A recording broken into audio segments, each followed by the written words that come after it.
Les mines sont graves à la maison communale avec ses 40 licenciements sur 2200 employés au total, mais selon la bourgmestre, il n'y avait pas d'autre choix.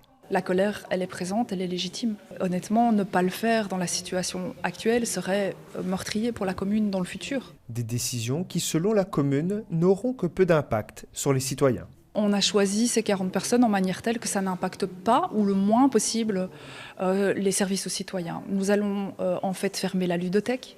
C'est concret, effectivement. Les gens qui avaient l'habitude de fréquenter la ludothèque devront se rendre dans une bibliothèque et n'auront plus droit qu'à un prêt de jeu et plus des animations. C'est différent de ce qu'il y avait avant.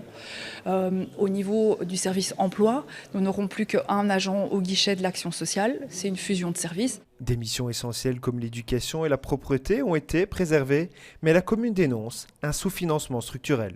On a fait plein d'efforts, on a cherché encore des recettes supplémentaires, on a fait des économies dans les dépenses. On a choisi d'abord de ne pas remplacer du personnel, ça sera la 3e année qu'on le fait.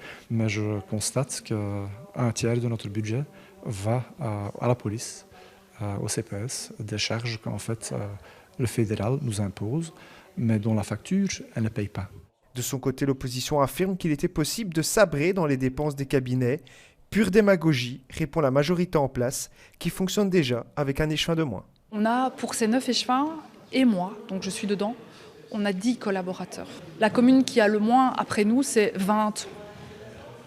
Et puis ça va jusque 90. Et donc pour vous dire un petit chiffre, moi pour l'instant je travaille avec 2 personnes et demie. J'ai pas de chef de cabinet.